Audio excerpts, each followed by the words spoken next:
Olá, bem-vindo de volta mais uma vez para mais um ICEBcast, o podcast da Igreja Cristã Evangélica do Brasil. E nesse episódio a gente vai falar da história da nossa igreja, né? A gente está comemorando 125 anos de denominação e está aqui com a gente hoje para falar sobre a nossa história em uma hora, né, Pastor Rogério? Como o senhor disse anteriormente nos bastidores, vocês não viram, sobre os 125 anos da ICEB. Então está aqui hoje com a gente o Pastor Rogério de Carvalho, pastor da Igreja Cristã Evangélica em Belo Horizonte, e o pastor João Batista Cavalcante, meu parceiro de ministério, qual eu tive o privilégio de começar o ministério sendo auxiliar dele, pastor da Igreja Cristã Evangélica Central de Goiânia, e é um prazer ter vocês aqui com a gente hoje, para a gente poder falar um pouquinho, ver se a gente consegue resumir uma hora, uma caminhada aí de alguns dias, de 125 anos, né? Então, para a gente começar, falando dessa denominação que tão maravilhosamente impactou as nossas vidas, vou começar pelos mais velhos, pastor Rogério, se me permite. Pelo pastor João. Eu pensei que o mais velho era ele. Pode até parecer, mas eu acho que é o senhor. Pastor João, como que o senhor definiria a ICEB em uma frase? E a mesma pergunta depois para o pastor Rogério, aí o senhor já vai pensando. O bônus é poder pensar. Em uma só, a ICEB é uma igreja cristã e é evangélica. Eu acho que essas duas palavras que resumem tudo que nós somos. E tudo nasceu dessa ideia da centralidade em Cristo e da pregação do Evangelho de Jesus. E aí, pastor Rogério? A Igreja Cristã Evangélica é uma denominação brasileira que é muito acolhedora, tem as suas falhas, mas ela está alicerçada na Palavra de Deus. Bom resumo, né? Bom resumo para quem está assistindo, o que é a Igreja Cristã Evangélica do Brasil. Eu acho que é um bom resumo para você contextualizar o que é a nossa igreja. E pensando na nossa denominação, né, maior do que propriamente a igreja local, a denominação de igrejas, o que torna a nossa denominação, primeiro para o senhor agora, pastor Rogério, única dentro do nosso contexto evangélico brasileiro? Porque quando eu estava no seminário, a gente estudar documento, a gente estudar concílios, essas coisas, a gente sempre escutava dos professores que a ICEB é uma denominação única na sua forma de governo, na sua forma de como a Assembleia da Igreja funciona. O que, na opinião do senhor, torna ela única?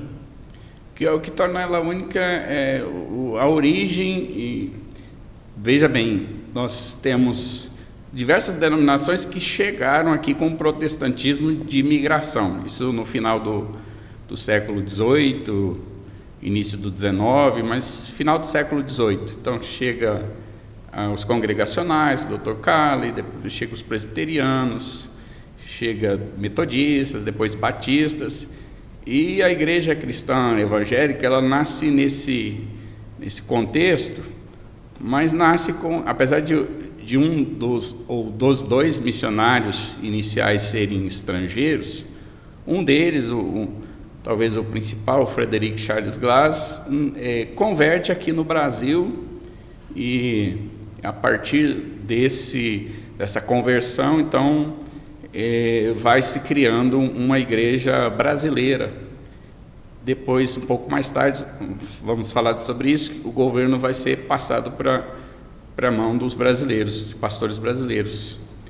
Então, Frederic Glass se converte lá em Minas Gerais, hoje numa cidade chamada Nova Lima, mas lá era uma mineradora, a mineradora São João del Rei. Ele chega no Brasil em 1897 e ele tinha 21 anos de idade. Ele queria trabalhar, ele vem para trabalhar, ele tinha uma origem anglicana, mas ele cita no seu livro que ele escreveu, ele cita que ele nem sabia sobre o Espírito Santo. Mas ele tinha sua fé, ele lia a Bíblia, enfim. Mas na mina, ele conhece um outro colega, um colega que chega para trabalhar nas minas, o Reginaldo Jung, que era um canadense, chega então para um datilógrafo. E, pastor João, o datilógrafo daquela época é diferente não era o que digitava, né? Ele mexia com a contabilidade, era algo mais ou menos parecido com isso. Mas o Reginaldo, então, ele vem para Minas para trabalhar nessa mineradora, e ele já era um crente e já era um missionário. Ele trabalhava para uma missão, E ele comunica o evangelho com o Glass, e o Glass, então, ele tem um acidente, cai do cavalo, e quando ele cai do cavalo, ele vai refletir naquelas palavras, e o próprio Glass, escrevendo, ele diz assim: e se eu for para o inferno, se eu morrer e for para o inferno, onde estaria minha alma agora nesse momento? E ele diz: a minha consciência diz que no inferno. Então ele vai para caminhar para sua casa, e ele tem um encontro com Deus, e isso em julho de 1897. Então ele rende aos pés de Cristo, e eles começam um movimento ali dentro da mineradora, o Reginaldo, o Frederic, e também um terceiro elemento, pastor João, era o Jorge Frank. Tinha um sobrenome quase impronunciável, o sobrenome dele, mas era o Jorge Frank. Ele era o eletricista da mina e trabalhava ali e tocava o órgão. Então eles reuniram e caiaram uma mina, uma igrejinha que existia na mina, né? Essa igrejinha foi caiada, arrumada, embelezada, e eles começaram nos domingos a fazer cultos, onde o Reginaldo lia o livro comum de orações ali, o eletricista tocava, né? O Frank tocava algumas músicas, alguns hinos, e eles se reuniam ali naquela mineradora. O Glass, ele sofre um outro acidente na mina, e dessa vez ele é envenenado pelo arsênio que utilizavam, e ele foi desenganado, mas com a graça de Deus ele foi se recuperando e conseguiu então sair daquela situação.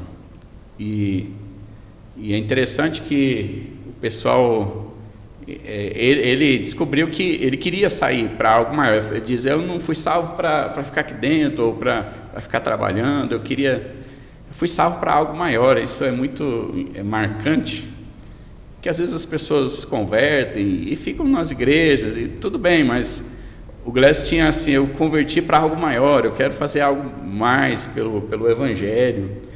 Só que vinha à mente dele assim: você tem um contrato com a mineradora, e agora você é crente, você não pode romper esse contrato. Mas com o envenenamento dele, a mineradora mandou ele embora. Problema resolvido. Resolvido. Só que não sabiam, não contavam com a astúcia, que Deus recuperou ele, foi sarando, e ele sarou. E a mineradora então depois queria recontratá-lo. Ele diz: não, agora eu estou livre, agora eu vou sair aí vendendo Bíblias. Então a ICEB é única por esse contexto. Então esses três homens saíram da mineradora, talvez alguns meses de diferença que eles saíram da mineradora. Eles tiraram 1.000 libras esterlinas do bolso, colocaram sobre a mesa, consagraram ao Senhor e alugaram uma casa lá na cidade de Ouro Preto, e começaram o trabalho então em 1897, e também alugaram uma outra casa em Vitória. E o Frank ficou responsável por esse trabalho de Vitória. Só que precocemente o Frank deixou esse trabalho. A gente não sabe porquê, não temos muita informação sobre o Frank, mas o Frederic cita no seu livro Aventuras com a Bíblia no Brasil, ele cita assim: o Frank era alguém muito crente, porque ele foi lá buscar a tropa, fechar aquele trabalho em Vitória, mas o Glass foi de animal, de cavalo, e eles sofreram muito na volta, no retorno. O Glass ficou com febre, ficou muito doente, e aí ele diz assim: o Frank realmente era um homem crente, porque ele tinha que descarregar aquelas caixas de Bíblia dos animais, e então há essa citação sobre o Frank. E Frank some da história aí nesse período. O Glass continua a colportagem, vendendo Bíblias pelo Brasil. O Reginaldo vai para a capital, e eles fecham esse trabalho de Ouro Preto em 1901, e vai então para a capital, São Paulo, em 25 de agosto de 1901, onde então o Reginaldo inicia a igreja, planta a Igreja Cristã Evangélica Paulistana, com a ajuda do Glass, e eles então começam a montar uma espécie de um instituto bíblico para formar obreiros nacionais lá naquela época. E por isso essa diferença que a gente tem aí da Igreja Cristã Evangélica, isso é muito marcante, essa origem. Começa aqui no Brasil, não foi uma denominação que veio como as outras, como protestantismo de missão, mas ela nasce aqui no contexto brasileiro, a partir desses homens vendendo Bíblia, pregando o Evangelho de casa em casa, realizando cultos, e aí a Igreja Cristã Evangélica vai crescendo a partir desse primeiro início aí. E aí, pastor João, a mesma pergunta, mas pensando agora, vindo em direção ao presente. O que o senhor acha que torna a nossa denominação única nesse contexto evangélico? Se a gente for, assim, rapidinho, pensar no background desse movimento, a gente pode entender que o Brasil foi alcançado primeiro por esse protestantismo de mudança, gente que veio para ganhar a vida, os italianos, os ingleses, pessoas de lugares diferentes, tem os holandeses no norte e assim por diante. E 1850, por aí, com o Calley, a gente tem um novo estilo de missionário, que é aqueles que vieram pensando em missões, pensando em plantar igrejas. Isso vai acontecer especialmente com os congregacionais, batistas, metodistas e presbiterianos muito próximos, desde o Kidder, que é metodista, e todos eles são mais ou menos daquele período ali, meados do século XIX. Mas quando nesse finalzinho do XIX para plantar o século XX, com o Glass e o Young, nós temos de fato uma igreja nascida no Brasil com brasileiros, para brasileiros. Eu acho que uma curiosidade era o fato, a personalidade do Glass foi muito importante nesse processo. O título do livro dele, Aventuras com a Bíblia no Brasil, resume esse ímpeto aventureiro, espírito aventureiro dele. Então, a ideia básica era pregar o Evangelho onde Cristo não havia sido ainda pregado. Nós fomos, de alguma maneira, muito beneficiados pelas sociedades bíblicas, as Bíblias que vinham para o Porto de Santos ou para o Rio de Janeiro, e o movimento de colportagem que já havia no século XIX é muito usado pelo Glass e pela equipe dele, de entrar para o interior plantando o Evangelho. Então, eu acho que esse perfil muito de alguém que se converte aqui e que vai pregar sem um vínculo forte com a igreja de fora. Ele não é uma denominação que veio plantar a sua denominação aqui, mas era uma igreja brasileira pregando o Evangelho onde Cristo não havia sido ainda pregado. Eu acho que é curioso perceber o momento quando eles precisam de ajuda, porque o Young fica em São Paulo e o Young não tinha saúde tão boa e era um pouco mais, eu diria que tinha uma formação institucional um pouco mais sólida do que o Glass. O Glass era mais aventureiro e ele percebe que era preciso pedir ajuda. Ele não conseguiria, inclusive o próprio Young, a história dele mais ou menos se dilui ali de São Paulo em diante, a gente não pega muito concreto. Então ele procura ajuda a missionários, alguns deles que estavam na Argentina, e Morris Bernard, Bryce Hankin, a família Andrews, a Anne Andrews, que depois estaria em Jacareí. E Então, os missionários que depois formaram a chamada UESA, União Evangélica Sul-Americana, nós estamos falando em 1911, com o Congresso de Edimburgo, naquele período. Então, esse pessoal que veio dar apoio era de origem variada. Então, nós tínhamos anglicanos, presbiterianos, batistas, metodistas, todos trabalhando em uma união evangélica. E o que era o ponto em comum? Pregar onde Cristo não havia sido ainda pregado. Então, sempre aquela ideia de vir para o interior, pela linha de trem de ferro até o interior, quase como as entradas e bandeiras na história do Brasil, e em São Paulo ir para o lado do Vale do Paraíba, fazendo a ligação com o Rio de Janeiro, lembrando que o Vale do Paraíba naquele período era simbolicamente a força do interior do Brasil. Então, é uma denominação que nasce de um esforço de união de pessoas de origem diversa, e sempre com essa linha, vamos pregar o Evangelho. O que era o ponto que unia a todos? Pregação do Evangelho e fidelidade absoluta à Bíblia Sagrada. Distribuição da Bíblia, ensino da Bíblia e doutrina bíblica.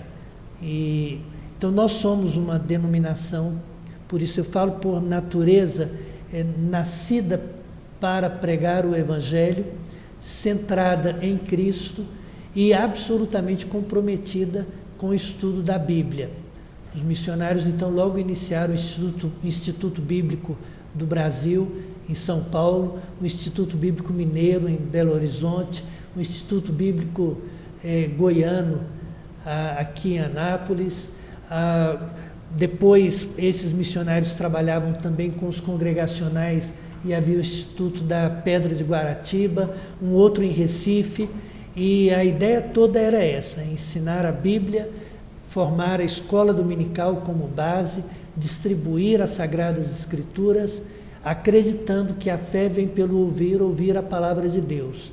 E o Glass, que é esse personagem icônico na nossa história, fez disso a razão da vida dele, em distribuir a Bíblia e ensinar a palavra de Deus. E os missionários que vieram tiveram a mesma pegada do estudo da Bíblia Sagrada. Escola dominical, pregação bíblica, institutos bíblicos para formação de liderança. Depois daí nasce a força do seminário, da editora para a escola bíblica e de tudo que nós somos. Então bora lá, a gente começou falando de identidade e propósito, agora a gente fala sobre origens históricas. Na primeira pergunta que eu tinha, o pastor Rogério respondeu ela, quando ele introduziu o assunto, quem foram os pioneiros da denominação, né? E como o trabalho começou no Brasil. Mas aí, para o senhor agora, quais foram os maiores desafios enfrentados naquele início? Olha, para mim, há alguns desafios curiosos que são internos e outros que são externos. Internos, a gente tem que dizer que a opção de vir para o interior, seja em São Paulo, seja em Goiás, significa enfrentar lugares sem estradas, as enfermidades tantas daquele período de malária, febre amarela e tudo que há uma espécie de perseguição ainda. O catolicismo mais tradicional, mais duro, eles lidaram especialmente no interior do Brasil. A falta de estradas, eles vinham de trem no primeiro momento até Araguari. Quando chega a Catalão, já existia a igreja de Catalão e já havia um depósito de Bíblias ali. Daí o trem vem a Ipameri, finalmente até Anápolis. E nós estamos já por volta de 1935, por aí. Então, era uma luta muito grande. O cidadão colocava caixas de Bíblia lá no Porto de Santos, procuravam o fim da linha, literalmente, daí em Animais, e quando não era possível ir em Animais, em embarcações extremamente precárias. Eles faziam viagens de Goiás indo até a Colômbia, levando Bíblias e distribuindo, subindo o rio Araguaia e até a região de Porto Franco e descendo até bem o Nordeste. Eles iam de embarcações extremamente precárias de Cuiabá e de Cuiabá até Buenos Aires, em embarcações assim. Então vendia-se os animais, arrumava-se um barco e ia onde fosse necessário. Então a precariedade daquele período do interior do Brasil, ela chama muito a atenção. Limitações econômicas, limitações de saúde, uma equipe muito pequena. Nós não estamos falando em uma estrutura missionária de grande porte, importada para formar uma denominação, uma filial com uma estrutura. Nós estamos falando de 2 jovens, quase que ingênuos, muito novos, formando família, às vezes viajando com criança pequena pelo interior, em lombo de animal, numa situação, a precariedade era muito grande, esse período da história do Brasil. Então você tem fotos do Arquibaldo McIntyre vendo a coluna Prestes chegando nas cidades de Goiás. Nós estamos falando num período mais crítico. Do ponto de vista do país, é um período muito turbulento na política, o interior ainda muito limitado. Nós estamos lembrando que tem muito a ver com Getúlio Vargas e as grandes transformações do período.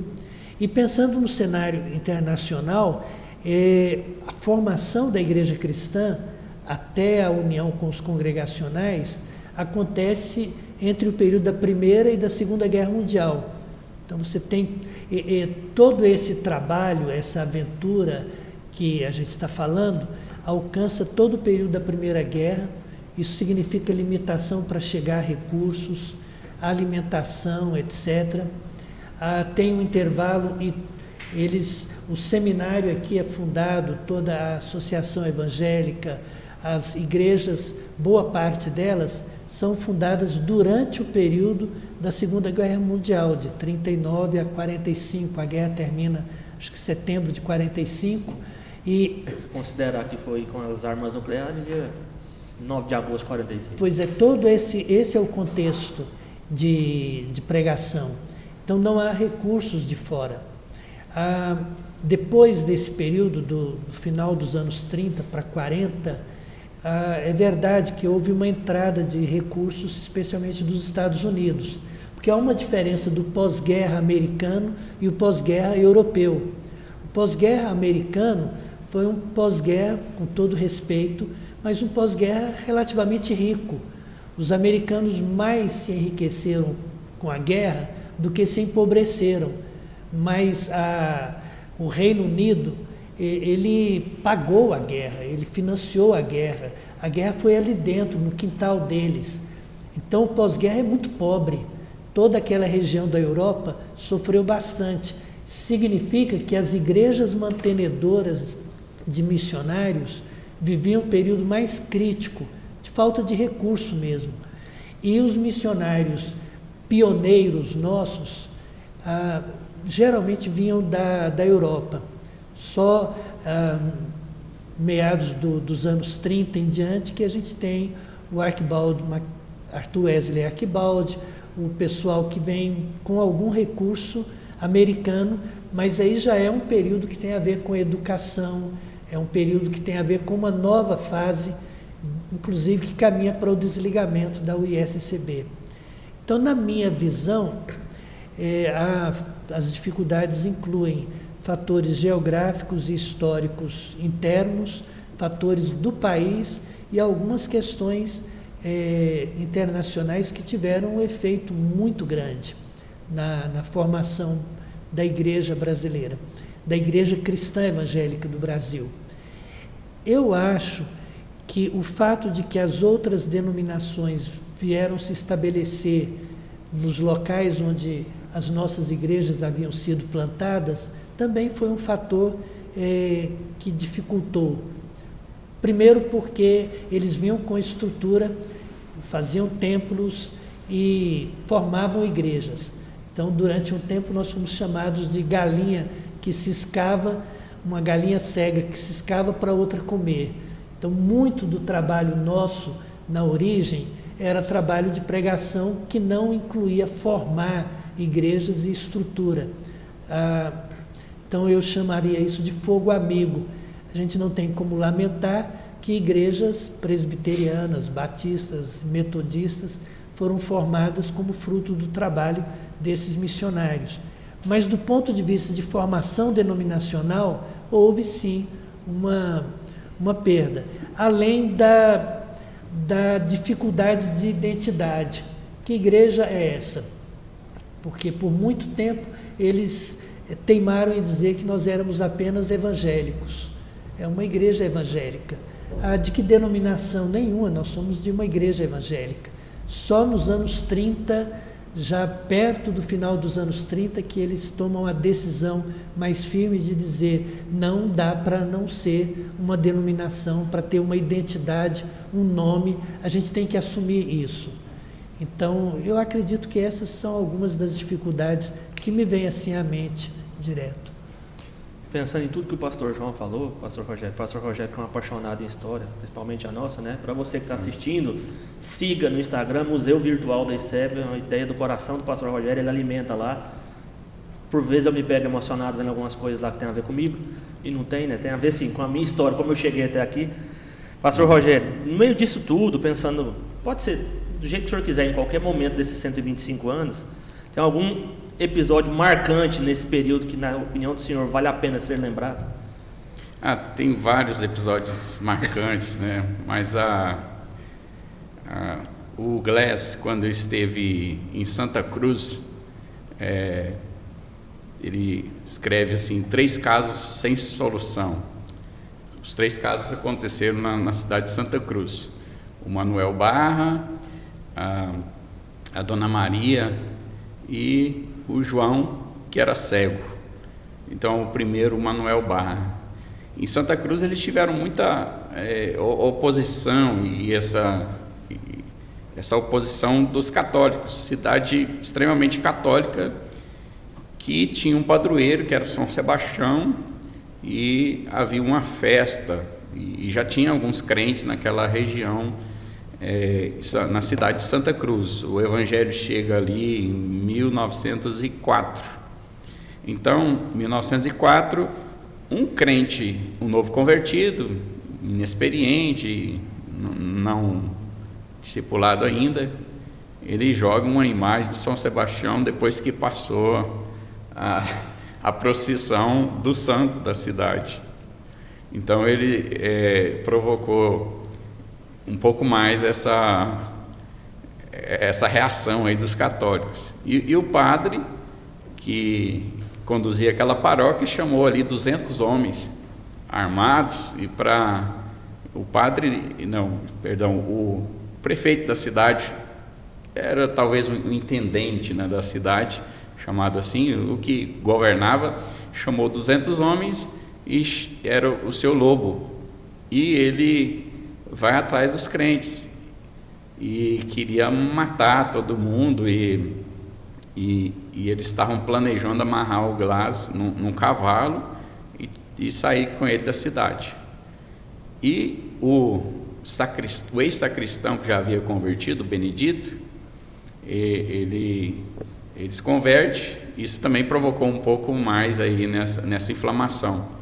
E vai o seu Lobo lá no local de culto, e o seu Lobo vê lá, lê na parede Salmo 23, e aí ele dispara vários tiros naquele cartaz, naquele versículo, no Salmo 23, e também numa salinha onde os crentes reuniam, ele dispara ali dentro. Só que a esposa do seu Benedito, já conversa, estava lá, disse, eles foram embora, e realmente tinha ido embora. Então esse foi um episódio. Mas um desses que tentaram inflamar também e perseguir o Glass, que foi o Manuel Barra, estava querendo perseguir de qualquer maneira, só que repentinamente veio uma doença na cidade e foi morrendo gente. Epidemia. Só que não pegou nenhum crente. Só descrente que estava morrendo. E o Manuel Barra tinha a mulher dele, e ele vivia com a outra mulher. Então ele tinha duas mulheres, mas a primeira, que era a mulher dele, ficou doente, e o Glas vai lá e conversa com ela, fala sobre o Evangelho, e o Manuel vai lá e inflama aquela mulher dele e fala que não, os protestantes era perigoso, a Bíblia, aquela Bíblia adulterada, e não era para aceitar. O Glas vai novamente, e a mulher já vira o rosto para o lado e não quer ouvir o Evangelho, e logo ela morre. Mas o Glas continuou, ele ia nas casas, e ele vai na casa onde era a mulher que o Manuel Barra vivia, a amante, e ela converteu com a pregação do Glas. E o Manuel ficou muito bravo e ia em cima do Glas e aquela coisa. Só que quem adoece? O Manuel Barra. E o Glas vai lá pregar o Evangelho para ele. E ele não estava muito satisfeito e recebeu, ouviu ali, mas mandou embora. E o Glas falou: precisa pregar, né? Ele persegue aí, mas precisa ser salvo. E nesse meio tempo, o Glas vai para sua casa, e logo ele tem ali um que trabalhava nos Correios da cidade, que já era crente, chega lá e diz: o Manuel quer te ver lá agora, vai lá na casa dele rapidamente. Então o Glas sai correndo e vai lá e vai falar para o Manuel, e o Manuel diz: não, eu estou arrependido. E na hora da oração, eu estava orando ali, entregando a Deus, e nas palavras finais, o Manuel vira para trás, e ele tem tempo de falar assim: eu estou satisfeito, e morre crente. Esse é um dos casos sem solução. Chama atenção. Mas tem outro caso sem solução que o Glas fala, que é a Dona Maria. O Glas fala assim: a Dona Maria era uma mulher de 90 anos, morava numa casa toda suja, cheio de galinhas, cheio de insetos, que ele nem tinha coragem de entrar lá dentro. Ele ficava na janela e falava para ela. Só que o Glas falou, ele diz assim: a Dona Maria era surda como a porta. Vejo que o Glas tinha um senso de humor muito interessante, que vai aparecer no livro dele. E ele diz assim: a Dona Maria era surda como uma porta, então eu vou gritar, vou falar alto, que vai servir para um vizinho. Quem sabe um vizinho vai se converter aqui com essa palavra. E o Glas então vai pregar o Evangelho para a Dona Maria, com aquele esforço. O que acontece? Dona Maria se converte. E a Dona Maria anda 6,5 km para ser batizada, e ela estava lá, chegou primeiro, e ela foi uma das primeiras a serem batizadas ali naquele dia. E o outro caso sem solução, que é muito interessante, é o caso do cego João. O cego João era um mendigo e ficava andando a cavalo, era um pedinte, cego, só que ele estava muito contaminado com a doutrina católica, porque com as histórias que ele ouvia dos padres, e ele guardava muito na cabeça, tinha uma cabeça boa, mas ele converteu também, o cego João. E o cego andava agora pregando o Evangelho, e ele aprendeu vários versículos, até capítulos inteiros da Bíblia. Então ele chegava e falava o capítulo e pregava o Evangelho. E uma dessas viagens, o cego estava andando, o João, e uma moça vem dizendo assim: vem, o senhor tem uma bênção para mim, que a minha mãe engasgou com osso, e ela está lá. E na sua simplicidade ele diz assim: vai lá que ela vai estar boa, pode ir lá. E a menina saiu, e ele desceu do cavalo, ajoelhou e orou, e falou: Senhor, vai lá e resolve esse problema. E orou, entregou aquela mulher. E a mulher chegou lá, e a mãe tinha se livrado do osso, estava boa. Então o João foi nas suas andanças, e alguém veio para ele, encontrou com ele em outra ocasião, e falou assim: o senhor é aquele que tem uma bênção, a bênção que desengasgou a mulher que estava com osso na garganta. Então essas histórias aí impossíveis que aconteceu lá em Santa Cruz. E o povo de Santa Cruz, os crentes de Santa Cruz, eles foram expulsos ali daquela localidade devido a esses eventos, a conversão do Benedito, esse santo que foi jogado na rua e outras coisas, eles foram expulsos. E havia um fazendeiro ali que convidou, que deu parte da propriedade, 4 alqueires da sua fazenda, o José Pereira Faustino, ele doa, e os crentes então vão para construir suas casas na fazenda Gameleira, e o local ficou conhecido como Gameleira. E o primeiro que fincou diz o reverendo Esli no seu livro, o primeiro a fincar um rancho em Gameleira foi o Benedito Estevão. Ele foi lá, fincou o rancho, e o Glass tem uma fotografia desse rancho que a sua filha escreve atrás da fotografia, dizendo assim: o Glass, meu pai, deu um relógio de bolso ao primeiro que construísse uma casa lá em Gameleira. Então certamente o Benedito deve ter ganhado esse relógio do Glass. Ele foi o primeiro a construir. Então construíram casas e fizeram, e a igreja de Santa Cruz foi transferida então para Gameleira no ano seguinte, 1905. A gente pode dizer uma plantação de igreja. Sim. Um projeto de plantação de igreja. Aí, já pensando nisso aqui, do senhor pastor João, 2 perguntas em uma. Onde surgiram então as primeiras igrejas da ICEB e como que funcionava esse processo de plantação naquela época? Uma das coisas que me chamam a atenção são os veios de riqueza usados por Deus para a expansão do Evangelho no que tange a Igreja Cristã Evangélica.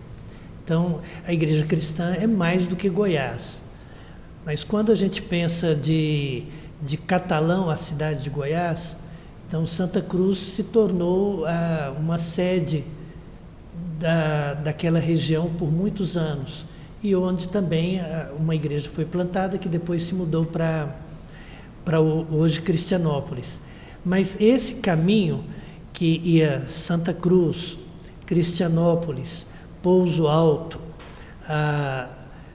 Morrinhos ali do lado, Goiatuba e Alemão, atual Palmeiras de Goiás, caminhando para Firminópolis, de Firminópolis, Mata de São Manuel e Goiás, e Novo Goiás ali no meio. Então ali era uma caminhada, e na rota dos missionários, especialmente pensando em Goiás, a Catalão, onde eles tomavam o trem, onde havia uma base, muita coisa se fez, muitas igrejas foram plantadas assim. Chegava-se uma fazenda, pedia-se pouso, uma oportunidade para pregar, e alguém se converte. Você chega em Mata de São Manuel, a dona Claudina. Você chega em Alemão, o seu Damião. Em cada lugar tem alguém. Na região, quando você sai do Alemão, indo para o lado de Cristianópolis, tem ali a igreja Peniel. Eram 3 famílias que foram de Santa Cruz. Enquanto a maioria foi para Gameleira, atual Cristianópolis, um grupo foi em direção a Alemão, onde já havia crentes ali. Então um veio. O mesmo vai acontecer de Goiás, subindo para o Maranhão, e com a ICEB, nas igrejas naquela região, com muita aldeia indígena, e ali foi muito interessante. No Nordeste, os missionários pegaram o trem, vieram com a base em Recife, onde havia uma base congregacional, e dali entraram para o interior, para Nova Russas, São Benedito, Ipu, Crateús, e ali então era eu chamaria de um veio de riqueza, que depois vai chegar até Fortaleza. Se você pegar em São Paulo, da Paulistana a igreja de Chora Menino, que também depois inicia o Mandaqui, e daí eles vão para o lado em direção ao Rio de Janeiro, uma igreja de Jacareí, fundada por uma mulher, a Anne Andrews, e depois São José dos Campos também, onde aparece um trabalho feminino importante com a Elizabeth Rankin. Se você pensar em Cuiabá, eu participei um pouco mais no início, missionários que se estabeleceram ali, fizeram uma base, plantaram algumas igrejas, eles trabalhavam mais com indígenas, especialmente com os terenas, e depois, com a base ali, foram fundando igrejas e estabelecendo. Então, eu diria que há focos sabiamente preparados pelo Senhor nosso Deus, em que se plantava mudas, estabelecia-se mudas assim. Nós tivemos uma experiência curiosa aqui em Goiás, porque essa região que vai de Anápolis para Catalão, para Jaraguá, de Anápolis para Jaraguá, indo para Ceres, e de Jaraguá por dentro indo para a cidade de Goiás, ali havia um grupo de igrejas novas, nos anos 60. E algumas dessas igrejas, eles abriram mão para investir em Brasília. Então, quando a gente estuda as aventuras da plantação de Brasília, Núcleo Bandeirante, depois Taguatinga, Ceilândia, e como os missionários tomaram uma decisão política e estratégica de que deveriam investir na capital e nessa região. Ainda hoje há irmãos dessa região ali de Itaberaí, por ali, que sente falta, porque os missionários já haviam passado por lá antes. Porque Brasília surge no meio dessa aventura, por esse caminho, né? Por esse caminho. Precisa mudar a rota na cabeça do pessoal, precisava mudar a rota porque era uma oportunidade que a capital estava nascendo.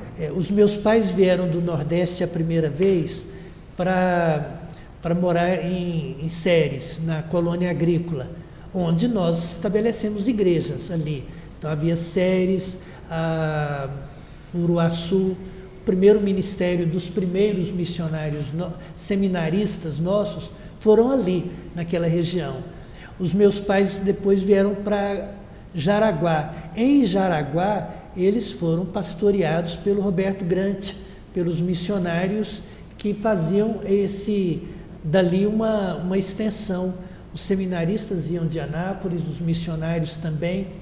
Quando tomaram a decisão de Brasília, entre as decisões tomadas foi vender o templo de Jaraguá para uma outra igreja irmã, porque eles decidiram que era o momento de sair aqui via Corumbá e chegar em Brasília bem no início. E por isso nós somos as primeiras igrejas também no Distrito Federal. Então, eu acho que é como se fossem mudas e veios, e as igrejas iam brotando dali. Uma outra marca dessa plantação é que, na maioria dos casos, procurava-se um professor, como o seu Damião, que era um homem culto, que era professor, que se tornou líder da igreja de Palmeiras, ou o seu Raul Tedesco, em Cristianópolis, que era o professor e era também depois o dono do cartório, era o líder, e o mesmo vai acontecer em quase cada lugar. Procura-se alguém que sabe ler, alguém que vai ensinar para o povo, estudar, e não propriamente um pastor, porque não havia pastores. E esses líderes tomavam conta. O missionário, às vezes, passava em um lugar a cada 4, 5, 6 meses, e alguém estava ali ensinando. Nessa região de Peniel, a região de Edéia, Edealina, a sua bisavó, Lucas, era professora. E ela foi estudar, aprender a ler e desenvolver com seu Raul Tedesco, lá em Cristianópolis, onde havia a igreja de Gameleira. Ela foi para lá, estudou e voltou para a região e se tornou a professora que dava Bíblia ali. né? A tia Bezinha foi estudar também, aprender a tocar órgão e ser a professora do município. Estava pensando nisso aqui. Então, essa era a estratégia.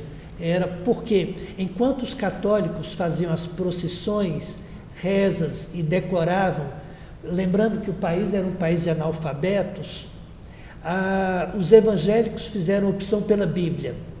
Isso significou o início da primeira escola bíblica dominical no Brasil, com os Calley. Tá bom, foi um início. E os missionários nossos entraram por esse caminho. Eu tenho que vender Bíblia, tenho que encontrar alguém que sabe ler, essa pessoa tem que se converter. Às vezes o cara não era convertido, mas ele era o professor. Então ele era convocado para estudar a Bíblia e depois ele se convertia. Então, o bem início tem a ver com esses grupos. Por isso, nós temos igrejas em fazendas, como a Novo Goiás, que a gente chama de Furreca, era um fim de mundo, ou como a Mata de São Manuel, no meio do nada. Sancrelândia vem depois, como em Firminópolis e outras regiões, ou a igreja Peniel.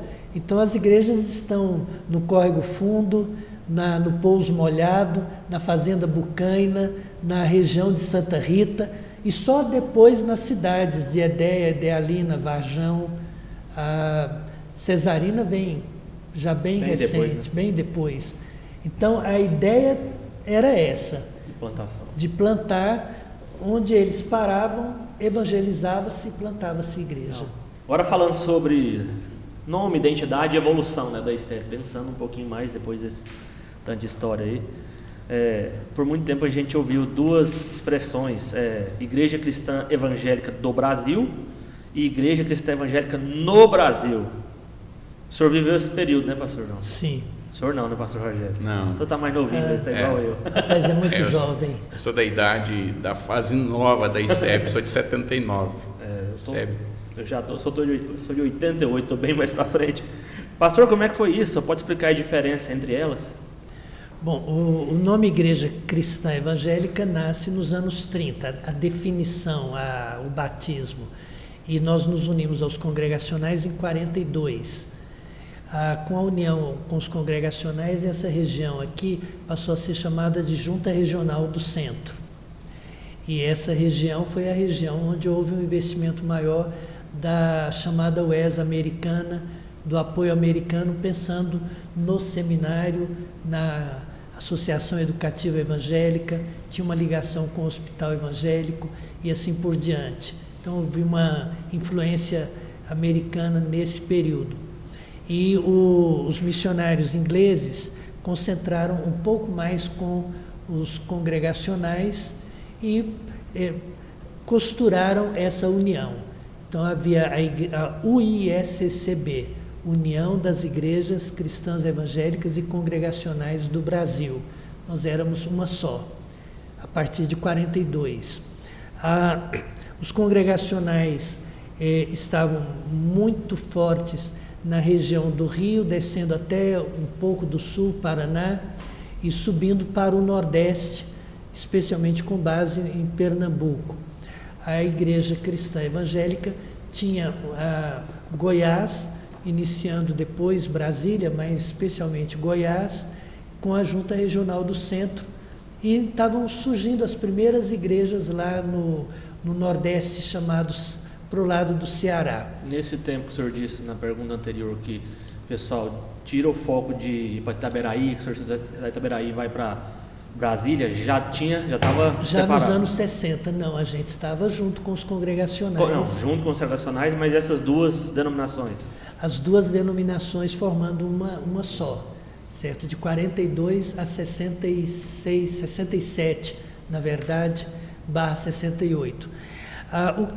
A minha visão é que chegou um momento em que a administração e algumas questões pequenas doutrinárias, mas elas existiam, iam separando os congregacionais dos cristãos evangélicos. A Junta Regional do Centro se tornou muito forte, porque recebia verba de fora. A administrativamente um tanto poderosa, tinha que hoje a gente chama de CNPJ próprio. O recurso que vinha especialmente para a área de educação era administrado com o reverendo Arquibaldi, Arthur Wesley Arquibaldi, mas a sede da denominação era no Rio, com Porto Filho e companhia. Então, as dificuldades administrativas foram surgindo e se tornando mais intensas nos anos 60, até a decisão de um concílio de Santos, que aconteceu em Santos, em que se pretendia proibir o uso de 2 CNPJs ou de 2 personalidades. A gente tinha que unir inteiramente. Nesse ponto, a junta do centro resolveu se desligar da União, em 66, por diversas razões. E um ano depois, as igrejas de Brasília, agora novas, mas já se estruturando, e de São Paulo e Vale, se desligaram também da União. Então houve um descompasso, eles não combinaram de desligar juntos. O centro se desligou e São Paulo se desligou. O centro ficou ali tentando se organizar quando São Paulo se desligou e já usou o nome Igreja Cristã Evangélica do Brasil. Então o centro resolveu que nós seríamos a Igreja Cristã Evangélica no Brasil. Então nesse período nós tínhamos a ICEB, São Paulo, Vale, Brasília, Nordeste, e Centro e SEMB, com especialmente Goiás e assim por diante. Isso foi até 79, 67/68 até 79. Então eu sou do período ICEMB, né? Vim para o seminário no período ICEMB, fui consagrado pastor pela ICEMB e participei do movimento dos jovens aos poucos. Então a ICEB e ICEMB foram essas 2 novíssimas igrejas, com muito pouca estrutura, perceberam que eles precisavam se unir. E eles fizeram um grande esforço, a juventude teve um papel importante nisso, e até produzir o concílio da fusão em fevereiro de 79. Nesse concílio, por coincidência, nós tivemos um culto só no sábado à noite e eu fui pregador. E eu não fui o pregador do concílio da fusão porque eu era bom ou importante, mas porque naquela crise ICEMB e ICEB, nós ficamos muito tempo sem ordenação de obreiro. Às vezes consagrava-se alguém para o estágio, mas não chegava à ordenação. E eu estava pronto para a ordenação. Naquela época era obrigatório pregar um sermão de prova, senão não seria ordenado. E eles queriam fazer a ordenação no concílio. O concílio da fusão era uma marca histórica e tal, então me fizeram pregar no concílio como sermão de prova. Como sermão de prova, e foi a minha ordenação. Então, em 79, nós deixamos de ter ICEMB e ICEB e passamos a ter uma única denominação, e temos uma nova, absolutamente nova fase na ICEB, uma nova confissão de fé, uma nova estrutura, quase que uma nova história, pode-se falar com segurança, da Igreja Cristã Evangélica antes de fevereiro de 79 e depois de fevereiro de 79, porque quase toda a estrutura assumiu-se o capital histórico, moral e ministerial das 2 e também do período da congregacional, e houve uma formação da estrutura que nós temos hoje. Assim nasceu a ICEB. Assim nasceu a ICEB atual. Então nós podemos dizer, quando a ICEB nasceu? Há 125 anos, 1901, pensando em toda a estrutura. Quando a ICEB nasceu, a confissão de fé, a Constituição, o regimento, essa parte. Na época, eu fiz parte ativa no regimento, porque na época eu estava terminando o curso de Direito, era um menino todo invocado na parte de Direito, então fazer estatuto, fazer constituição era o sonho da vida de um estudante de direito naquela época. Foi como eu entrei naquela dança. Mas tem então um novo momento de 79 em que as coisas vão se ajustando. Então, qual que é a resposta definitiva para como o senhor já explicou? Quando a ICEB se organiza oficialmente como denominação? É difícil dizer, porque não seria justo ignorar 78 anos de história e a estrutura que eu diria precária dos anos 30, a estrutura emprestada da UISCB, a estrutura dividida do ICEMB e ICEB e o produto final. Eu diria que 79 é a formação da ICEB madura, da ICEB com a estrutura que temos hoje. Fevereiro de 79 não aconteceria sem 78 anos de história até chegar lá. Exatamente. Então não dá para falar que é 79, tem que ser justo e eu contar acho que toda a história, né? tem que contar, não é justo com todo esse legado que nós recebemos. Quer dizer, nós subimos nos ombros de 78 anos, dos missionários pioneiros, do envolvimento com os congregacionais, da pregação, dos líderes da ICEMB, da ICEB. Então é em cima dos ombros deles que nós construímos uma nova base em 79. Então, a partir de 1901 a gente tem ICEB, a gente pode falar então, pastor Rogério, que o embrião daquilo que se tornaria ICEB nasce dentro de uma mineração em Nova Lima, com 3 homens que não estavam fazendo as coisas de maneira despretensiosa, mas intencionalmente louvando a Deus e já com o sonho de pregar o Evangelho. Então a gente pode dizer, antes dela se formar como denominação, 3 caras desconhecidos totalmente do grande público estavam iniciando algo que se tornou hoje. Na opinião do senhor, é isso aí? Sim, isso aí. E nacionalidades diferentes, inglês, Glass, o Reginaldo canadense e o Frank americano. Na terra brasileira. Na terra brasileira, as Minas Gerais. E é interessante esse surgimento de igrejas. A igreja cristã evangélica chega em Goiás, já havia um movimento, já havia uma igreja plantada que no estado final do século XIX, em Santa Luzia de Goiás, hoje é Santa Luziânia de Goiás. Os presbiterianos já haviam chegado, John Boyle, e o evangelho já havia sido anunciado ali naquela região. Mas há um pioneirismo assim extremamente interessante, que a primeira igreja na primeira capital do estado, cidade de Goiás, foi a Igreja Cristã Evangélica. A primeira igreja na outra capital, na nova capital, Goiânia, Igreja Cristã Evangélica. Em Brasília também as primeiras igrejas cristãs evangélicas. Então esse pioneirismo que é extremamente interessante. Na cidade de Goiás, a igreja começa dentro da cadeia. Um convertido, o preso converte, mas 4 soldados também se convertem. Então, o Pedro Feliz? O Pedro Feliz, história muito interessante.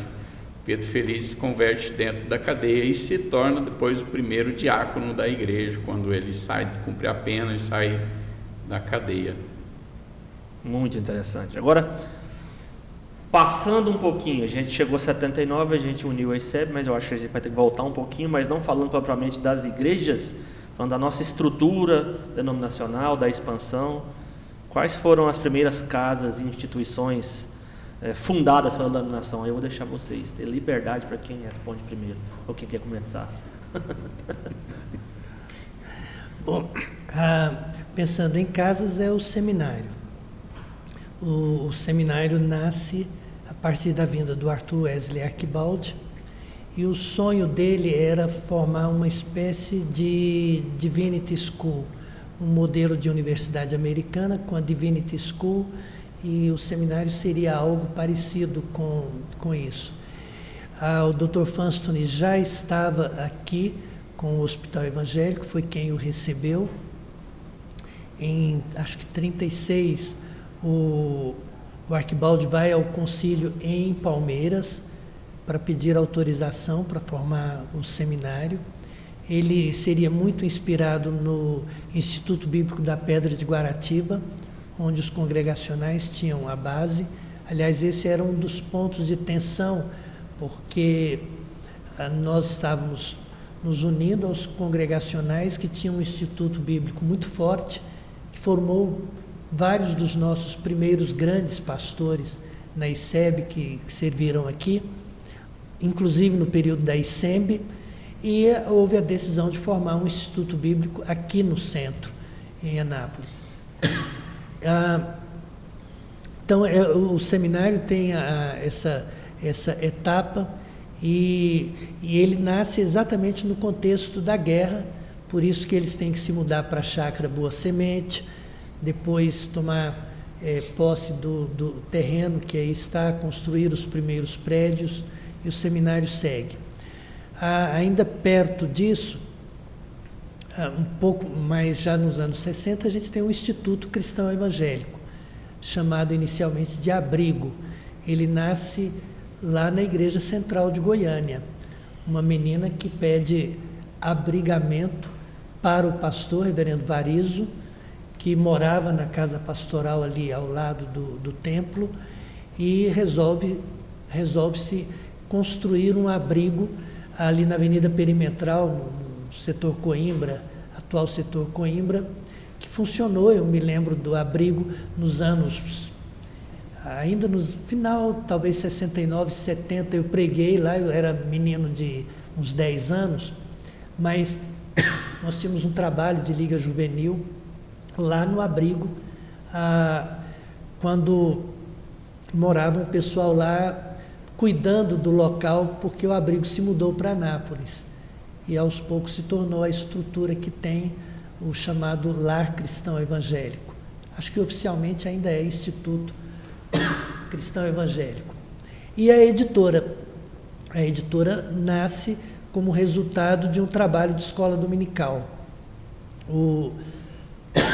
As primeiras revistas aqui no centro foram iniciadas com esforço de alguns obreiros, o reverendo Abrão, o reverendo Esli e o reverendo Erisval, foram nomeados pela ICEMB para fazer uma revista, porque nós deixamos de usar o material congregacional, que já era maduro.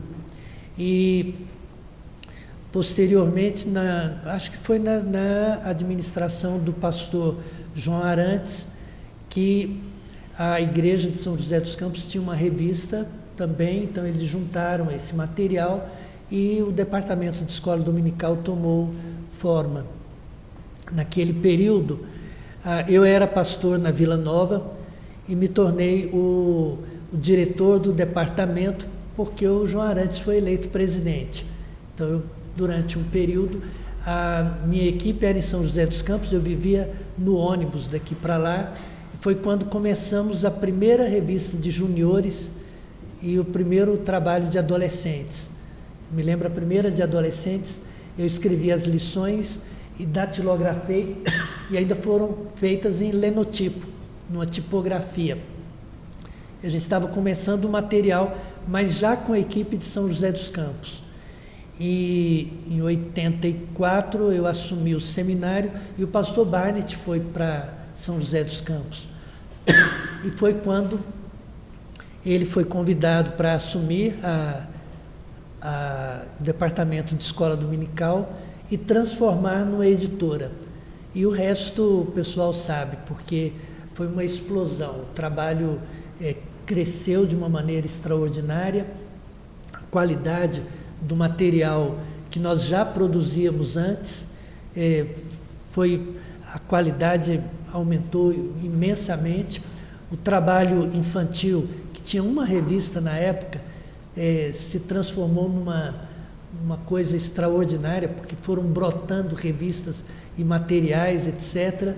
E a editora se estruturou muito mais nesse período.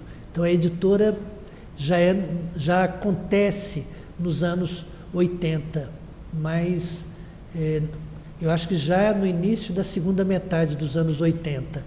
E ela é talvez uma das maiores potências. Hoje nós produzimos muito mais do que somos capazes de consumir.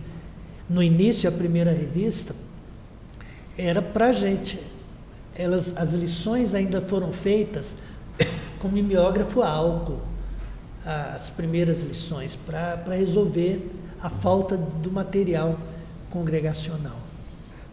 Pro pastor, pensando agora, pastor Rogério, o pastor João falou disso tudo, falou da estrutura que foi formada ao longo da vida da ICEB, e aí pensando como que essa estruturação ajudou na expansão pelo país. Se tiver alguma outra estrutura que o senhor quer citar, o senhor fica à vontade, mas o senhor é pastor numa igreja em Belo Horizonte, a estrutura está em Goiás, aqui em Anápolis, está em São José dos Campos com a editora. O senhor está em Belo Horizonte hoje a gente vive no mundo digital, as coisas são mais fáceis, mas o senhor não é pastor desde ontem, por exemplo, já tem um tempinho. Então, como o senhor, olhando para isso tudo, pode pensar nisso? Como que essa estruturação ajudou na expansão da ICEB pelo país? Essa estruturação, algo importante foram as convenções. Isso ajudou muito a solidificar os trabalhos, porque as convenções reuniam grupos de crentes por, às vezes, uma semana, e eram periódicas, quase que todos os anos. Isso ajudou a fortalecer os vínculos dessas igrejas, tanto aqui e as reuniões eram mais aqui no centro, mas essas igrejas foram fortalecidas por essas reuniões, então reuniões denominacionais, isso foi muito interessante. Também havia essa comunicação de cartas, esses documentos que eram enviados, e isso foi interessante. Isso ajudou então a segurar a denominação, a fortalecer e também a estruturação documental. Isso foi muito importante para as igrejas. Então cada um tinha o seu documento, mas regido por orientações mais gerais. Isso também ajudou. O senhor teria citado aqui nos bastidores, o senhor falou de uma estrutura que parece que não funciona mais, mas o senhor queria citar ela como tendo sido importante durante um período nosso? Em Catalão surgiu na década de 30, com a dona Helena Bernardes, o cuidado com pessoas que tinham hanseníase, e esse era um problema muito crônico aqui, até hoje, mas naquela época, na década de 30, era... E grave, né? Grave. Então ela começa uma colônia, antigamente chamava colônia, a colônia de leprosos, ou leprosário, é um termo que não se utiliza mais, mas a dona Helena cuidou e abriu, então foi essa segunda colônia que cuidava de pessoas com hanseníase na década de 30. Esse trabalho depois se transformou na colônia Santa Marta, que funcionou até pouco tempo, uma instituição aí do governo. Então havia um cuidado na área da saúde de pessoas ligadas à Igreja Cristã Evangélica. Entendi. E pastor João, como o senhor acha, nessa mesma pergunta, como que essas estruturas, depois de eu ter explicado isso tudo, ajudaram na expansão da nossa denominação pelo país? As três. Uma coisa que me chama a atenção os missionários eram poucos, a estrutura de fora era bem limitada, não havia um investimento grande, mas eles eram bem preparados, eram homens visionários, eram homens muito crentes, muito sérios. Eu acho que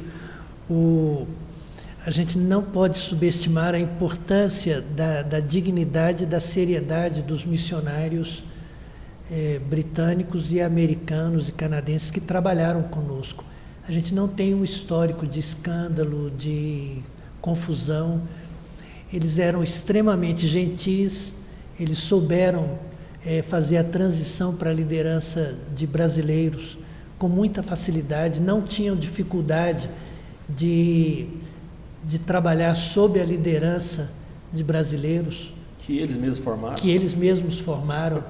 Eu assumi a direção do seminário com 24 anos e com professores ingleses na faixa dos 60, 70 anos, homens como o reverendo Bacon, a dona Beth, pessoas com toda a estrutura, e eles sem nenhuma dificuldade vinham conversar comigo, me chamando de senhor e trabalhar sob a liderança. Então, eles eram, sob todos os aspectos, referência para os obreiros brasileiros.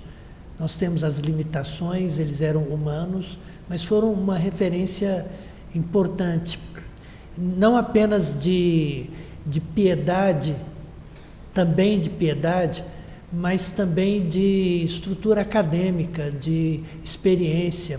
Alguns desses missionários lutaram na guerra, foram oficiais britânicos na Segunda Guerra. Os primeiros homens que eu conheci com mestrado eram missionários da UESA. Então, é uma coisa... O pastor Barnett, que tem esse papel na editora, antes de teologia, ele já era um homem muito bem estruturado como economista e administrador. Então, não é um leigo na área administrativa, montando uma estrutura, uma organização, uma empresa. Ele sabia o que era empresa. Então, a gente tem que agradecer muito essa qualidade e essa piedade. Me chama a atenção o investimento deles na área de educação, desde a escola dominical, o colégio agrícola lá em Gameleira, depois Cristianópolis, as escolas, o próprio Colégio Couto Magalhães, que tem a ver com eles, e o Álvaro de Melo, também tem a ver com esses missionários, e aonde eles estavam, os institutos bíblicos, como também na área social. Em todo lugar onde o missionário estava, não havia propriamente uma instituição de ação social, que a gente chamaria hoje de missão integral, coisa assim, mas a percepção da piedade, o cuidado da necessidade humana sempre apareceu. E a marca predominante que eles deixaram, pensando em plantar igrejas, é que um crente deveria falar de Cristo para outra pessoa. E uma igreja formada deveria abrir uma congregação. Era inimaginável uma igreja não abrir uma congregação. A igreja que eu sou pastor hoje, nesse ano, nós estamos completando 90 anos, e cada primeiro domingo do mês, nós trouxemos uma igreja filha para celebrar conosco. A igreja tem uma história de 90 anos, e tem uma história de 12 igrejas plantadas, além de igrejas netas. Então, isso fazia parte. A maioria dessas igrejas foram plantadas lá atrás, sob a influência dos missionários. Então, do ponto de vista de expansão e de plantação de igrejas, essa era a linha. Todo crente evangeliza, toda igreja planta igreja. Não era uma questão de que a denominação não poderia, que não é um departamento que funda. É que a igreja tem que plantar, abrir congregação. A gente iniciava ponto de pregação, participei no Novo Mundo, no ponto de pregação, nós começamos debaixo de um abacateiro, e estava ali. Na Vila Moraes, a gente alugou um salãozinho. O trabalho, cada um deles é assim. Você pegava alguém e falava, vamos na casa e vai plantar a igreja. Essa era a ideia. De alguma maneira, quando as estruturas maiores ficaram, surgiu o desejo, a percepção que era necessário plantar em lugares estratégicos, como Belo Horizonte no primeiro momento, mas foi o caso de Cuiabá, foi o caso de tentar plantar nas capitais. E em alguns casos nem foi de de ação pensada. Por exemplo, a Fortalezense é fruto por causa da doença da missionária que teve tuberculose e eles tiveram que, o reverendo Eduardo teve que se mudar para lá e iniciou a Fortalezense e assim por diante. Mas a ideia de procurar cidades-chaves e plantar, tanto no período da ICEB, como especialmente depois da fusão, ela ficou muito presente. Então, na fusão, nós éramos menos de 50 igrejas e poucos obreiros que se reuniram. Acho que a ata é assinada, se não me engano, por 46 igrejas. Então, não é o pessoal fala a igreja cristã não cresceu. Se você pegar que, basicamente, de 80 para cá, nós saímos de 40 e poucas igrejas para 300 e tantas, houve um crescimento no seminário, na editora, no projeto de plantação de igreja, no trabalho missionário enorme com a Missão Cristã Evangélica, que nós não citamos, que é mais recente, mas nós fizemos missões já desde muito tempo. Então, essa é a maneira como as coisas brotaram. Um pouco sem, a gente diria, sem profissionalismo, sem alguma coisa dedutiva, estruturada. Era uma questão um pouco indutiva e um pouco intuitiva. A gente pode dizer que um pouco assim, o Espírito de Deus guiando. A gente muitas vezes sem nem saber que estava fazendo o que estava fazendo. O senhor falou que crente evangeliza. Sim. Crente é que planta igreja. O senhor falou isso na minha mente. Recentemente terminei uma série em Lucas na igreja. E é incrível como em muitas partes do Evangelho de Lucas, enquanto as coisas estão difíceis, alguns fogem, alguns correm, alguns ameaçam, e as mulheres estão sempre presentes, elas nunca fogem. É interessante. E o senhor disse, se eu não me engano, a irmã Anne Andrews plantou a igreja de Jacareí. Isso. Qual que é a importância das mulheres para o desenvolvimento da ICEB desde o começo? A gente não citou elas nenhuma vez aqui, mas a gente precisa contar essa parte também. Qual que é a importância, como é que vocês enxergam, especialmente o senhor, ainda na continuação dessa resposta, como é a participação delas no desenvolvimento da ICEB, para a ICEB ter chegado até aqui? Os missionários ingleses eram bem menos machistas do que os brasileiros e de qualquer outro lugar. Então, as missionárias que vieram para o Brasil tinham tanto preparo acadêmico como seus maridos e eram extremamente ativas. Se você pensar no trabalho do reverendo Arquibaldi McIntyre em Goiás, ele era o pastor, fundador, mas quem pastoreava de fato e mandava, e disse que era dura na queda, era a dona Margarida, né? As missionárias assumiam as igrejas enquanto os maridos viajavam, bem no início. E sempre tivemos missionárias no mesmo pé de igualdade. Na missão, elas eram candidatas, elas preenchiam requisitos e vinham para trabalhar com preparo. Tanto que a maioria dos missionários que eram professores, as esposas também eram. Tá? O reverendo Barnett era professor, a dona Ana também. O reverendo Bacon era professor, a dona Beth também. O Tom McIntyre era professor e a Mami também era professora. O Bradford era professor, a dona Catarina era professora. Melhor que ele. Muitos deles, elas se destacavam. A dona Beth era uma exímia professora de hebraico, talvez a melhor que o Brasil conheceu no evangelismo brasileiro.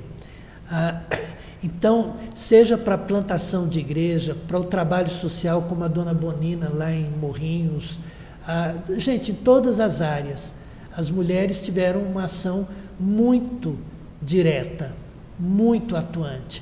E durante um período da ICEB, especialmente, nós tínhamos bem poucos obreiros. E muitas igrejas nossas tiveram educadoras que assumiam e sob a liderança de um pastor titular. Então você tinha a Antônia lá em Uruaçu, depois em Minaçu, ela plantou a igreja e o pastor natalício ia para levar a ceia, para orientar a igreja.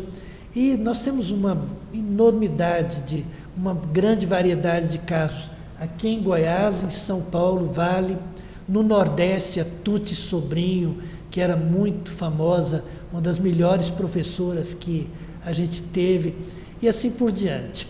Então, o Ministério Feminino, como educadoras, obreiras, esposas, parceiras, missionárias, sempre foi muito ativo, muito destacado mesmo. E do ponto de vista do dia a dia, as chamadas Uniões Auxiliadoras Femininas e depois Mulheres em Ação, quase que carregavam boa parte das nossas igrejas, porque elas tinham um papel preponderante em todo o tempo. Então nós temos o que eu acho que confundiu, as pessoas confundem, a igreja cristã, e os missionários tiveram influência nisso, nunca se sentiu na liberdade bíblica, porque os missionários eram mais bíblicos do que feministas ou qualquer outra coisa, nunca se sentiram na liberdade bíblica de ordenar pastoras. Essa foi a decisão nossa. Eu fiz parte da comissão com a dona Beth e a Regina na comissão. Nós não nos sentimos seguros biblicamente para ordenar pastores, mas o trabalho pastoras, mas o trabalho pastoral de líderes pastorais, o trabalho de ensino, o ministério sob a liderança pastoral, ele foi plenamente utilizado em todos os tempos e ainda hoje. A maior parte das nossas lições de escola dominical são feitas por mulheres. A editora não existiria sem o trabalho feminino. E assim por diante. Então é muito mais importante do que as pessoas pensam, né? Eu imagino. Muito, muito mais. E o senhor, pastor Rogério, como pastor de igreja local, como é que o senhor vê isso, essa participação das mulheres?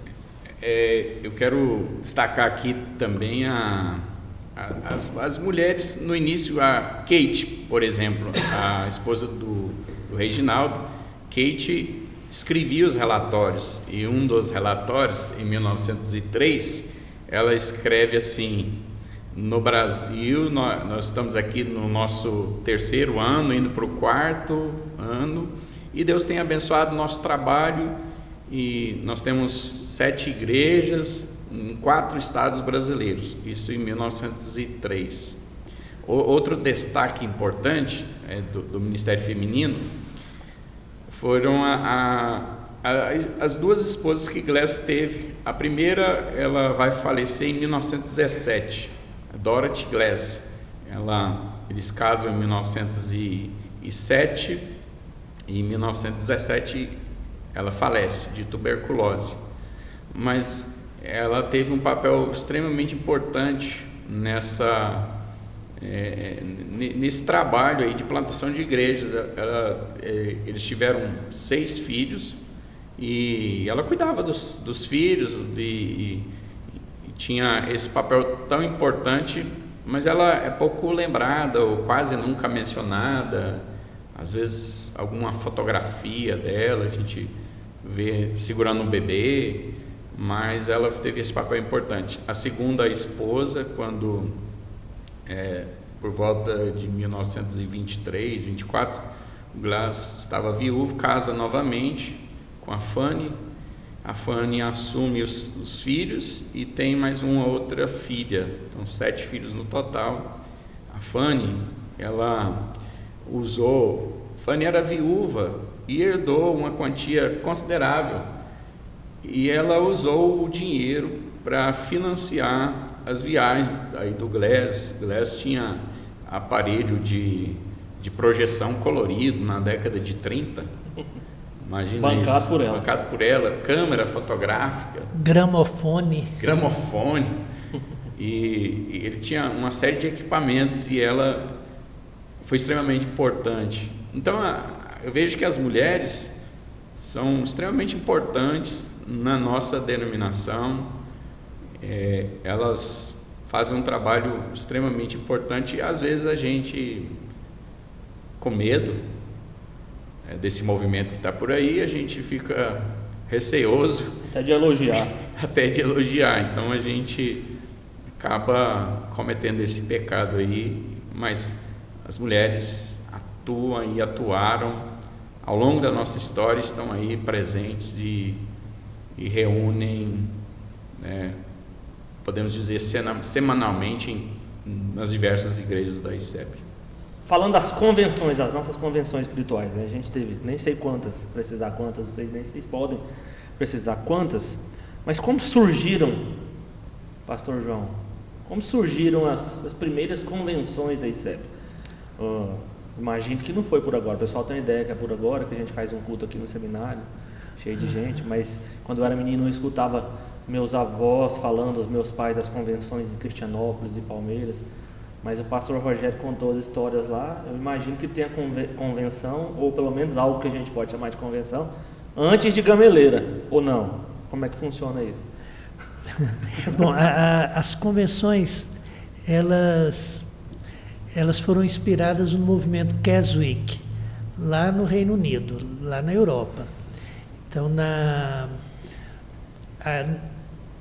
ainda no século XIX, irmãos daquela região que se reuniam e era uma grande base. O Congresso Missionário de Edimburgo, em 1911, é inspirado nesse movimento de reunir o povo. Então, ela é inspirada ali. Mas os missionários que fazem o trabalho aqui no Brasil iniciaram convenção. Quando se pensou em plantar igreja, pensou-se em reunir os crentes em algum lugar. Então, nós estamos falando em notícia de convenção em 1903. 13, a primeira. Tá? Então, Edimburgo é 11, em 13 a gente já tem história de convenção. Aqui no Brasil. Aqui no Brasil. Os missionários foram inspirados naquele movimento. Por que eles foram inspirados? Num período que você não tem redes sociais, você tem limitações de comunicação de toda sorte. Nós não temos ainda televisão, rádio praticamente inexistente. Então, a ideia era, de alguma maneira, reunir essas pessoas, inclusive para dar treinamento, formar liderança, unir a teologia, unificar esse trabalho. Imagina, havia igrejas nossas, lugares nos recantos, que recebiam a visita de um missionário a cada 3, 4 meses. E um chamado leigo, um não missionário, às vezes uma pessoa muito simples, ficava estudando a Bíblia com eles. Então, a ideia de reunir, e as reuniões eram de uma semana. Geralmente incluía, pela manhã, uma espécie de instituto bíblico e louvor, e à noite os cultos públicos com evangelização. Então, ela nasce bem no início. Ela tem um papel muito relevante porque as pessoas se identificavam como cristãs evangélicas a partir das convenções. O povo cristão evangélico vai se reunir em Gameleira.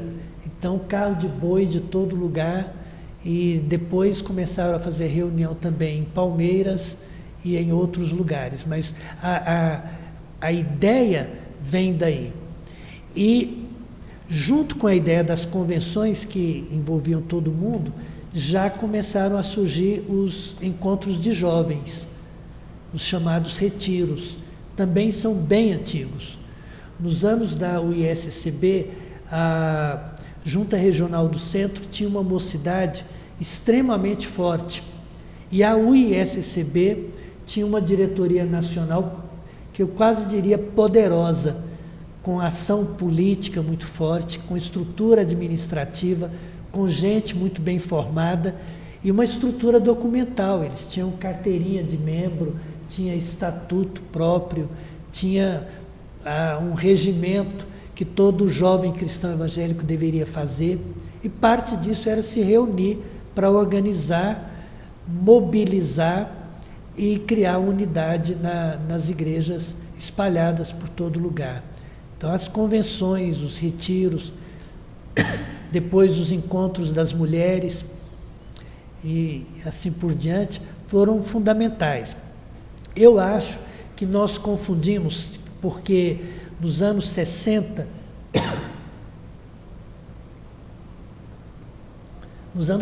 surgem os acampamentos.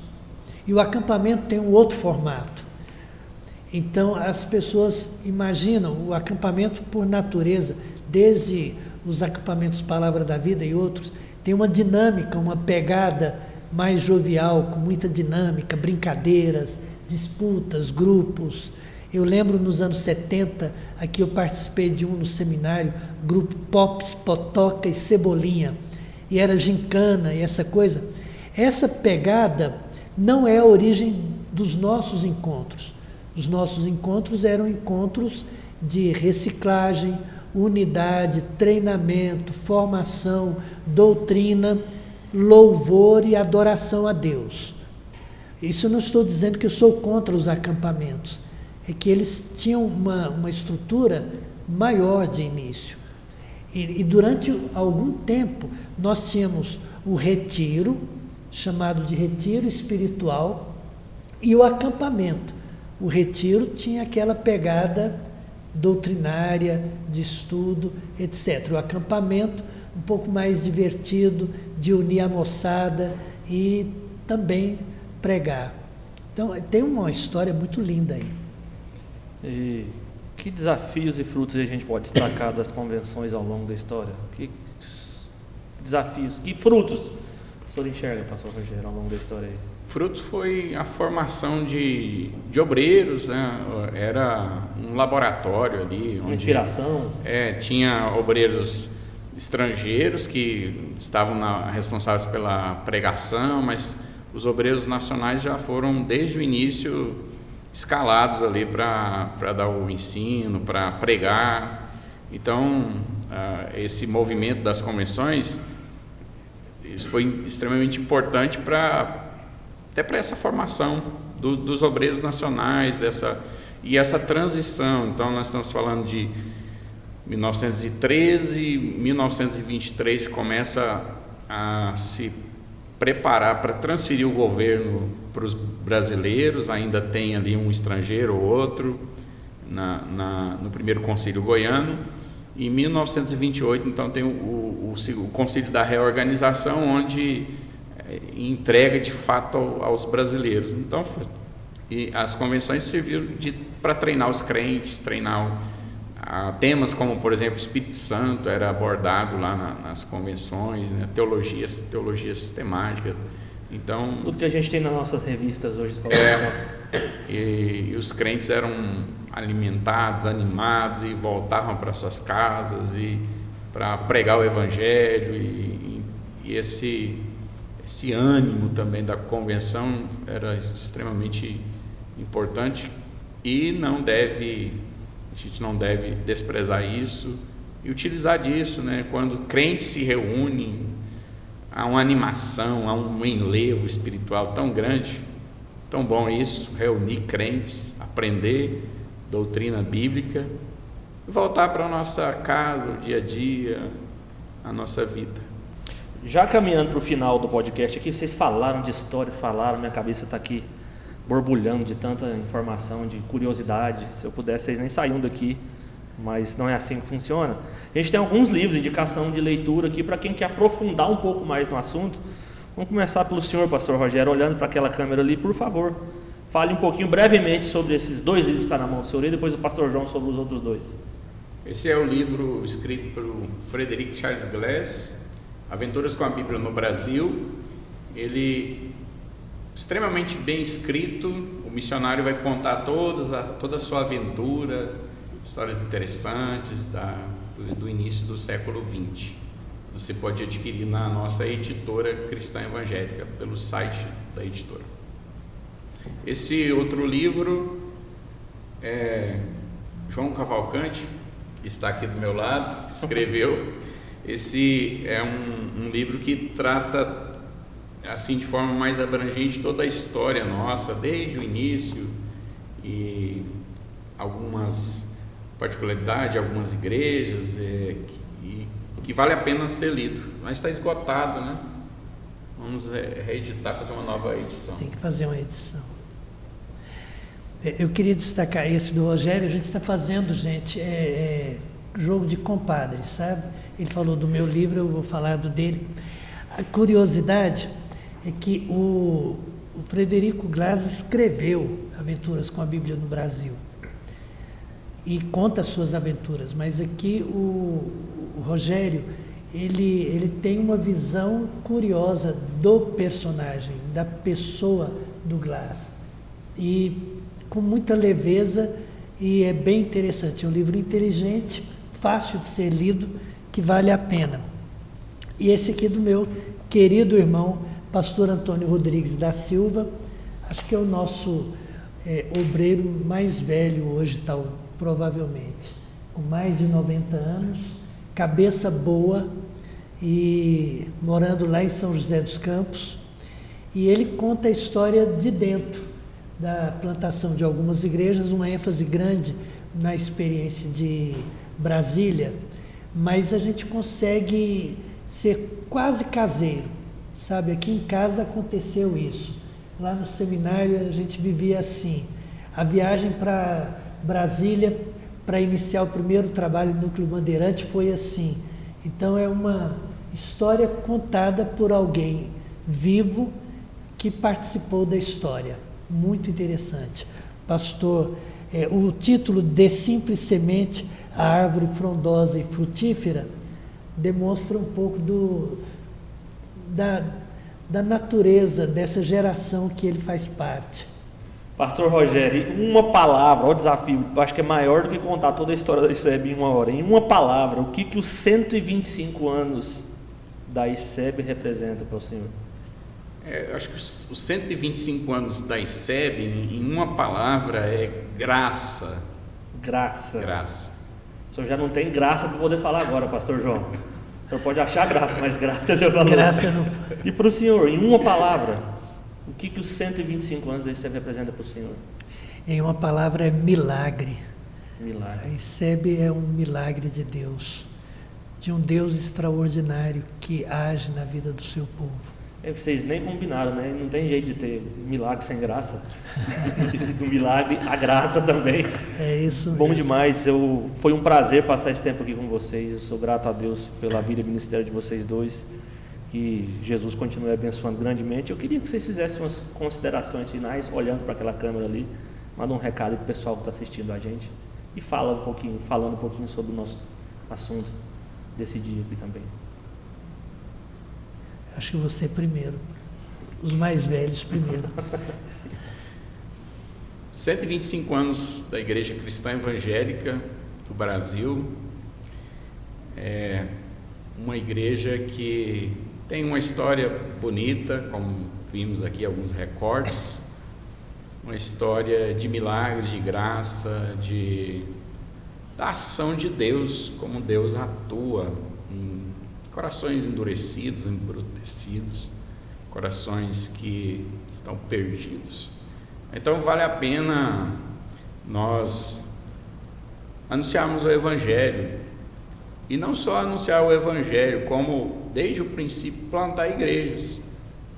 Plantar igrejas foi extremamente importante, porque essas igrejas acolheram os novos convertidos e aquilo foi crescendo e multiplicando, e Deus abençoando, derramando sua bênção onde tem o povo de Deus reunido.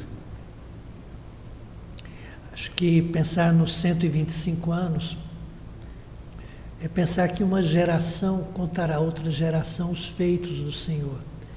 Essa não é uma história da Igreja Cristã Evangélica, é uma história do Deus da Igreja Cristã Evangélica e dos feitos de Deus por meio do seu povo, por meio de homens e mulheres simples, em uma história, em uma estrutura bastante limitada, com pouco planejamento, mas a gente pode ver esse Deus extraordinário tecendo, formando, estruturando construindo história na vida de nossa denominação. Então, a gente conta para as novas gerações os feitos de Deus entre nós. Eu tenho, agora com quase 50 anos de ministério, sempre na igreja cristã, percebido como, em meio às nossas tantas limitações, Deus tem sido tão extraordinariamente bondoso para conosco, e como vale a pena servir a Ele com alegria, nas nossas lutas, nos nossos desafios, mas é muito bom servir a Deus. E o sonho é que a gente não se torne apenas contadores de história. Os nossos pais fizeram, antigamente era assim, missionário era, mas também construir história. Essa é uma responsabilidade nossa, na nossa geração. Eu não sou um pastor do passado, eu não sou fantasma, caça-fantasma, mas eu tenho um compromisso com o meu tempo, com o dia de hoje, com as gerações que seguem. A gente quer construir algo melhor e deixar um legado que seja digno para aqueles que seguirão conosco. Graças a Deus, muito obrigado mais uma vez. Esse foi mais um ICEBcast. Meu nome é Lucas, sou pastor da Igreja Cristã Evangélica do Maracanã. Estiveram aqui conosco, além do pastor João e do pastor Rogério, o pessoal da FINC, o Rafael e o Gabriel, membros da Igreja Cristã Evangélica do Maracanã, e o Bruno, membro da segunda Igreja Cristã Evangélica de Anápolis. Todos nós frutos do trabalho missionário desses homens que nos arredores de Belo Horizonte, onde o pastor Rogério é pastor hoje, começaram um trabalho. Esse trabalho se espalhou pelo Brasil, chegou a Goiás, do ladinho, alcançou a gente, e com a graça de Deus vai continuar alcançando pessoas. Se você que está nos assistindo e por acaso não tem um lugar para congregar, procure uma igreja cristã evangélica mais próxima. E você pode dizer, mas Lucas, eu não tenho uma igreja cristã evangélica próxima. Procure uma igreja evangélica reconhecidamente saudável, e lá você vai encontrar um grupo de pessoas que, como você, vão caminhar juntos e vão servir o Senhor Jesus, vai alcançar mais pessoas, essas pessoas vão plantar igrejas, e assim vai ser até a volta do nosso Senhor e Salvador Jesus Cristo. Um grande abraço, muito obrigado mais uma vez, Deus abençoe a todos, até a próxima.